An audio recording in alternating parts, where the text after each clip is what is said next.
Hi, and welcome back to Remember This. I am pleased to introduce my next guest. He is a fellow producer at CTV. He's actually the Don of late night CTV. He produces his own show, hosts, and he's also a musician. Without further ado, I want you to put your hands together and give a great big round of applause for my good friend, Johnny Potenza. In the flesh. All How are you? right. Hey. Good to meet you. Good to see you. Yeah. Whatever works. I can't believe you're here. Thank you. Wait, I know. I gotta rub my eyes. It took a long Pinch me, time, pinch right? me. You got it. Bang. Ow, no. So yeah, thank you for inviting me. Sorry, I had a lot of conflicts this last couple of years, so wanted to wait till the time was right. And you are back. And time goes fast when we get old. Yes. Older. Well, I first saw you on CTV. It had to be, and I don't want to try to date you, but You could date me, but we don't say no ages. you're younger than me, so I can date you. Yeah. Probably about maybe 10 years ago, I was flipping through the channels, and I was like, what is this? It's not regular TV. What is this? And it looked like a real professional, talk show. And you're behind the desk, and you had like a little bell that you would ring or something. I was like, this is really interesting. You have like the coolest guests. And that's when I realized it was, Staten Island CTV. I got that bell from a true story. I can't get incriminated by it, but I used to go to the bread store, and they used to make me wait. So I said, I get this guy, and I took the bell. And then I got the bell, so I use the bell now on the show. Oh, that's great. Oh, I love that. So you're talk to from me. Brooklyn? Born in Born and Brooklyn, Bensonhurst, 72nd, 18th Avenue. Then Right. my parents moved me to Midwood on East 16th and Avenue West and East 16th. My father was a cop for 2 years, and he became a New York City Fire Department, a fireman. Oh, wow. And he was a plasterer in construction. So he's one. That's what I do for a living. I'm a old-time plasterer. That's what pays my bills. The old plaster houses with the wood lath and the brown coats and the polished coats. That's what I do to pay the bills and painting and general contracting. But father worked 3 jobs, and then he moved us to Staten Island. And So he was a great role model for you. he was a great guy. He was tough.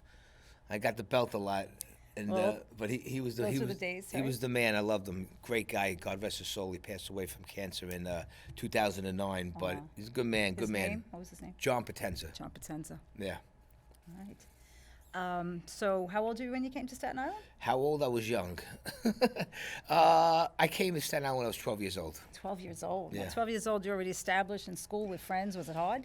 It the move? was the worst thing in the world moving from Brooklyn to Staten Island because I lived near like Avenue U and Coney Island Avenue across the street from a park, and it was just great. And those were the days. What school did you go to? In Brooklyn? Yeah. I went to Catholic school, St. Edmunds, Oh, wow, and I got okay. left back in the 3rd grade, and then by the 4th grade, they told my parents, said, you're wasting your money. Well, just take This place is not for him. And that was one of my best times, one of my best memories. Then I went to public school after that. Yeah. I went to St. Catherine's for 8 years. St. Edmunds. You went to St. Edmunds. I went to St. Catherine's in Borough Park, 41st and Fort Hamilton. And the nuns were hard. They were tough. yelled at the girls, but they were violent with the boys. Like, they would smack them and pull their ear. And did you ever get hit by a nun? No, I used to. Well, my ear got pinched, but we used to gamble in Catholic school. It was called gambling. We used to like play, flip, the baseball cards, and Oh, you'd okay. win and you lose, and then you get the crybabies that lost all their cards, and they tell their mother, They and then go they and would tell. call up. John Potenza, they used to call me John back then. John Potenza and my What, other took friend your Daddy cards? took all my cards, so then we used to get in trouble for that. And flip the quarters, So I was always like in the corner or in detention or something like that. But it's all good. Yeah. Good old days. So you come to Staten Island. You go to new school, make new friends here. Yeah, but I was miserable. My father brought me to the woods. I was like, where am I? And there was nobody around. There was like 5 stores in the neighborhood. See, that's hard, because to go from Brooklyn to that is hard. Yeah, you used to having a store on the corner and kids playing out in the street. Everyone had to go in at 9 o'clock at night, and they were. So Yeah. I said, let me It's just. My friend came from Brooklyn. He goes, we got to initiate one of the neighbors, the kids. So it's one of the kids. I put a pack of firecrackers in his back pocket, and I lit him. like the Little Rascals, and then that was it. I was. Did you really do that? Yeah, the first nuns were neighbor. right The first about you. neighbor came to my my mother after a week or two, and that was it. My father's like, "Listen, you just got here." Yeah, play nice. But then after that, I found the right crew to hang out with. All right, then you got into music. Well, I started playing the drums at 12 years old. I wanted to start playing in Brooklyn, but my father couldn't afford it. He goes, "Wait till we move to Staten Island, and we'll set Okay. you up." So that's what happened. And Why then, the drums? Well, believe it or not, I started listening to music about 8 years old. But then it's a little corny, but I started watching the Partridge Family when I was Love a the kid. Partridge I Family. figured you would like that. Remember Yes. this? And then after that, someone turned me on to Kiss. And then my father took me to see Kiss when I was 10 years old. And then after that, That was that it. You knew corrupted what me. you wanted to do. Yeah, and then and that was. Then I just got into all kinds of music from big band to I studied like Buddy Rich and Gene Cooper, and then all the cats from like the '70s. Like Peter Criss and Yeah. who was it? Ginger Baker and Keith Moon, Keith Moon. John Bonham, and Oh, John then Bottom. just started playing in bands. 13, 14, 15, 16, I started playing in bars, and that was that. Oh, here on the island. On the island, yeah. Okay. Are most of those places still here? No, none of You them. shut them all down. Everything shut down, yeah. But those were the good old days. I was playing with guys a couple years older than me. No one had a license. So my father was super cool because the other guys were going to be a cop. So none of them knew how to drive. I knew how to drive. So one guy would like pull the van up the block, and I would get into the van and I would drive it to the gig. And then I would drive it home. And I thought I was king of the world. Wow. Those were good old days. Well, they needed you for sure. So I was, I wouldn't want to, I wouldn't want to have to deal with a kid like me. That would be payback. But it's all good. It's all good. Yeah. So, how many bands were you in? A bunch through the years. I mean, my goal was to be a rock star. I never made it to that level. I mean, I really tried my best, and we started doing an original band, and I was about 22, called Barrage. Then we started opening up for a lot of big acts, like all these major acts from Kiss, like Ace Frehley and Peter Criss, and Wow. guys from Guns N' Roses and Twisted Sister and Skid Row, and a bunch of those cats that were like all going solo. Rick Rispoli was a dear friend of mine, one of the biggest band promoters in New York. He gave me the gigs. I mean, there were a lot of the bands that that's great, deserved the opening up gigs. for Kiss. Yeah, not for Kiss, but for the members of Kiss. For the members. That's like saying like opening up for Paul McCartney or somebody for the Beatles. But Yeah. so they were my idols, and Great. we met a guy, Richie Scarlett, who played with Ace Frehley, and he wanted to produce us. So then that band broke up, and then we started NYB, and that ran What for is 10 that? years. None of your business. What do you mean? I'm just asking. Well, that's what it means. NYB, none of your business. That was my attitude in life back then. So he was getting tough with me. No. I'm very passive No, I'm these only days, kidding. believe it or not. I knew that. We're just trying to go back a little. But, yeah, then we recorded a couple albums, and we toured around the East and the West Coast for 10 years. Mm-hmm. Best times of my life, and I stayed single for 10 years after a couple of long relationships, and I had a blast. I mean, it was You were the living best the times life best times of my life. I was in the best Yeah. shape of my life. I didn't have a care in the world. I didn't think about the future or plan for the future. But it catches, every dream is a sacrifice. So Right. I work harder in my life now because I jerked around years ago. But as I said, I would never trade it in. And I'm doing Now, my dream now, but Did your father try to warn you? every day. Okay. I used to was work saying, with yeah, him. I used to that's work with him as a plasterer. And every once a week, he'd be like, "What are you going to do with your life? Right. What are you going to do?" So you're like the musician version of Tony Manero, right? He was the dancer, you the drum player, but Yeah. But all he cared about was dancing on Saturday night. after a while, he gave up because once Richie Scarlett started to produce the band, then he said maybe my son might have a chance because he took me to see Kiss, Okay. and then disconnected with Kiss. He was like they're working with my son, so then he was proud, and then he stopped bothering me, and he kind of supported me. We opened up a record label, me and my uncle, and then there were times where I needed money because we were sponsoring a couple of bands, and then we were paying a lot of people to do these productions because we had all top-line guys working with us, and I would be short a couple $1,000, and then $3,000 to get back in the studio, and then he'd be like, "Oh, is Richie coming down?" I go, "Nah, well, we got to wait a couple of months. I got no money." He goes, Yeah. "What do you need?" I go, about $3,000, $3,500. He goes, "Listen, tell Richie to come down. I got the money for you." Oh, that's so nice. So he donated a lot of cash towards that project, and he would have never. He had confidence in you. He would have guys. never did that invested. years ago, but he knew it kept me out of trouble. Yeah. And You were doing what you loved. yeah. Yeah.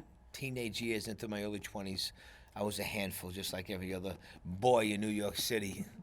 That's good you could admit it. I don't care. Some Listen, people would never admit it, but it is what it is. Yeah. Listen, but you like to have fun. it all comes out anyway one day. How'd you end up in CTV with such a great show? I mean, first you had. It's all right. Right. I came in 1997 when I was a young lad. Okay. I came to CTV in 1997 to learn how to do film editing and to really air my band, because I had a couple of guys. One guy who's my producer now for my late night show, John Heiser, he used to put me on the air. So then I go, wow, this is great, all this fun, free right? publicity, and so I started learning. Then I started airing my band. Then they pushed me to do a show. Mm-hmm. So then I did a show called The Gangsters of Rock. So it was gangster clips with rock and roll footage, and Wow. it was local and national acts. You have and clips that we could show? yeah, but I don't like showing the old me because I was a real, I don't know, No? Maybe a picture? a little cocky guy. But yeah, we Yeah. can show some stuff. Yeah, yeah. I don't repeat none of that stuff because I'm different these days. Yeah. I was really. Well, Plus that I was, was- you then. Yeah. We were partying. So it was Right. nothing that the history books don't know. Yeah. But but it was a good time, great times, and then. You ended up with such a successful. But that was Talk years show? later. I never thought I was going to do it. Yeah. I laid back from CTV, and when we came out with our second record in 03. Yeah. But killer album. We just came out. We came out a decade after the music was done already, and at that point, genre of music, the hip hop and rap industry took over the industry towards the late '90s. So my band was '95 to 2005. So first CD came out in '96, and it took us a while to get that other CD out because of the money. And then we had one guy in and out of rehab. So, boy. Sounds like a typical rock band. and roll band. Yeah. So that was one sit, and we had different guitar players filling in when we was out. He'd get out, he'd do good. He'd go back to rehab a year and a half later. And then we met with a lot of record labels. Pretty much, mostly every record label on the East and West Coast would being the truthful story with the record labels. Just they had so many rock bands that they didn't sign, like buckets full, boxes full. They would give us, gotta take be this home, hard to get into and I the would listen to business, the right? groups and would be like, these guys are great. How are we gonna have a chance? Yeah. And they just won't sign anybody no more. Or you had to pay to play on a major tour. So we could have toured with Kiss and all these other things, but you're looking at, you tour with them say a month or 45 days. You're looking at paying like almost a $500,000 to jump on that tour. Yeah. But you have to have a lot of money to back it. Sure.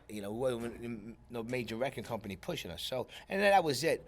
Band broke up, got depressed, Okay. and then I met Michelle.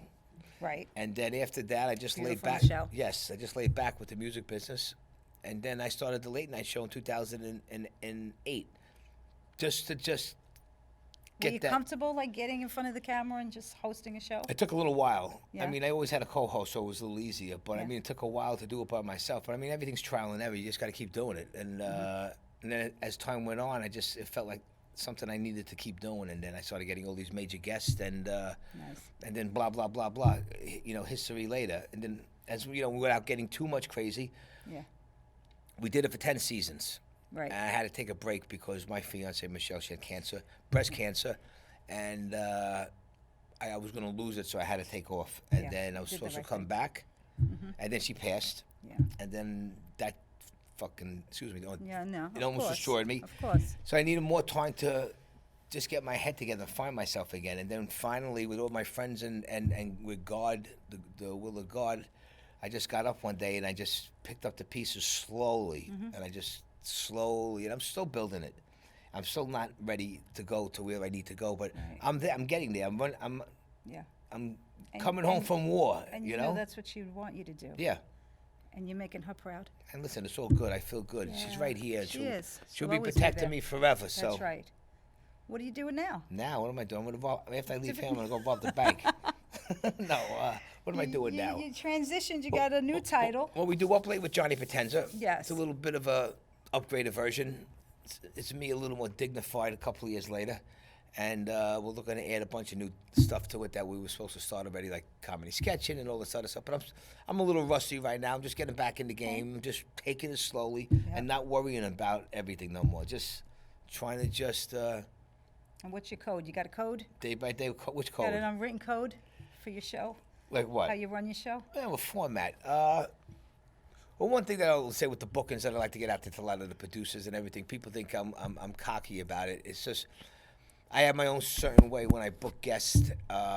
It's an old way of Frank Sinatra and Dean Martin back in the day when they used to run in Vegas. There used to be a lot of competition, a lot of cutthroats. This was before Frank got involved with the mob.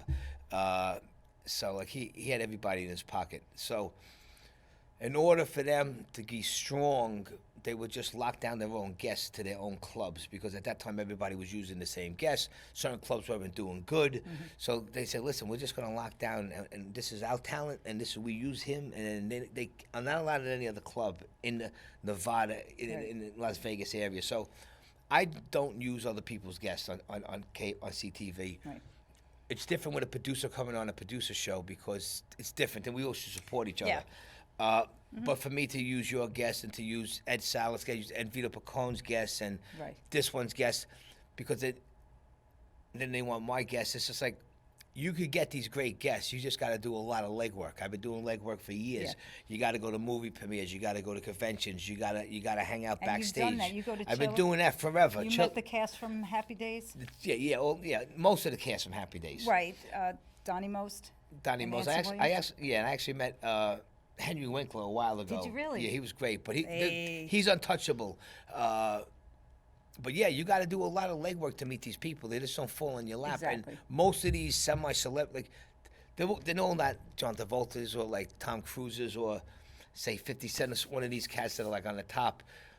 I get a lot of the guys that were big at one point, but they're still celebrities or old TV sitcom stars. But a lot of them don't come to public access television because of the way know. public access TV, and this doesn't have nothing to do with public access, the way it's produced. Because with nowadays, with the technology of editing, like I'm a film editor, a lot of people don't know that.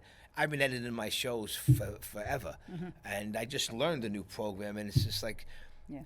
Unless you have $1,000 or $2,000 to pay a film editor to edit a live late night show, like Yeah. you know, Got to do it. We do it, me and Christy. it's a lot of work. Yeah. And Valerie helps. Yeah. It's a lot of work. It's a It's lot of work. time. But I like the hands-on. Yeah, like me too. Instead of giving it to someone else and then they're going to call you 1,000 times. I'm at the point now where You do it the way you like. We want to train somebody because it takes away from my performance. I really got to start working on the other stuff. Yeah. And but yeah, you got to just pretty much just learn everything. And with the producers over here, I don't think I could say producers should help producers work on each other's shows. Yes. And don't complain about why you don't have staff members. I had to do it. And you know what, there's producers that I don't use to work on my show because we have so much going on. We need guys and ladies that are going to understand the performance and not worry about the celebrity that's on the show. Right. You got to do, Yeah. I work You're just hard there to do and I everything. play harder. And that's how it has to be. How can people reach you if they want to reach you, and how can they watch I don't your want show? no one to reach me. Nobody reach him, but No, when I'm can only they watch kidding. your show? When does your show air? It's on the Playboy Network. Oh, okay. I 11 think o'clock. I have that. Am I No, subscribed to that? JohnnyPTV.com. Go to my YouTube channel, Vimeo.com, and Facebook and Instagram. And that's it. I mean, we just do what we do. If you have to look out into the camera and tell the world something that you think is important to you, or that you think that they should know about you, what would it be? At the end of the day, I always took everything with a grain of salt my whole life. But after you get hit with something like worse than like 20 bullets could hit you, you kind of take life more seriously. And every day above ground is a good day. And that's all you could do is day by day. Love your family and love your friends. Keep your friends close and your enemies closer. True story. But thank you, Denise. Johnny, thank you. It's always a pleasure. And Denise rest in peace, Boland, Michelle. everybody. She's Thank you. the next Wendy Williams. Yeah, I don't know. I don't wear the wigs no more, so that's out. Thanks, Johnny, for coming on. Thank you. All right. Don't go away. We will be right back. Cool. That was great. Went good. Yeah, it went real good.